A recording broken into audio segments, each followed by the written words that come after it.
Nak tahu tak kenapa orang simpan impian nak berniaga bertahun-tahun tapi sampai ke hari ni masih tak start-start, tak mula-mula?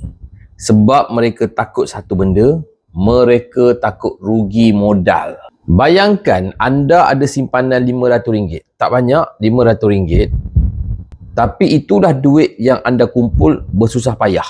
Bila fikir nak buat bisnes perfume, terus muncul macam-macam soalan dalam kepala. Kalau tak laku macam mana?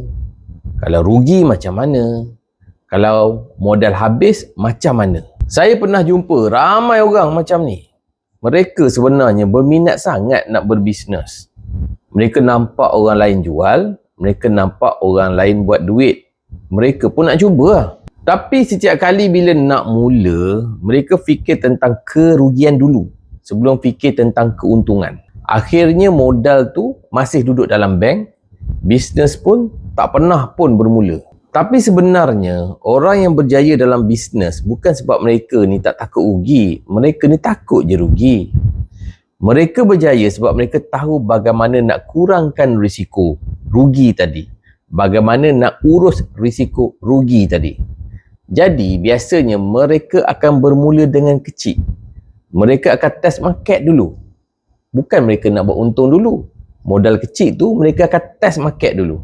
Jadi mereka tak adalah terjun terus dalam bisnes ni dengan modal yang besar. Sebab tu di Minyak Wangi Tuyu ni kita buat promosi lelong.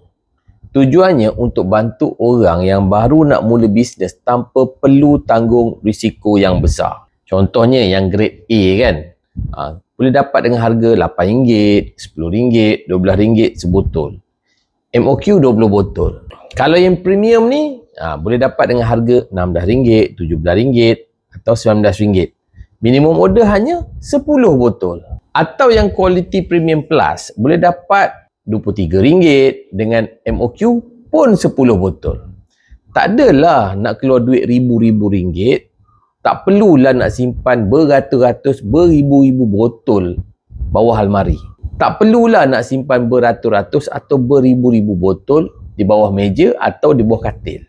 Boleh mula dengan modal yang kecil je. Boleh test market dulu, boleh belajar berniaga dulu.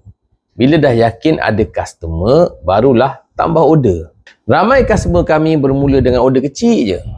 Ada yang beli untuk test market, ada yang jual kepada kawan-kawan dulu, ada yang berbisnes sambilan selepas waktu kerja. Hari ini mereka masih berbisnes kerana mereka bermula dengan langkah yang selamat. Kalau anda dah lama nak mula bisnes perfume, tapi takut rugi modal, komen nak atau WhatsApp saya sekarang. Saya akan hantar detail promosi lelong dari Minyak Wangi Tuyu.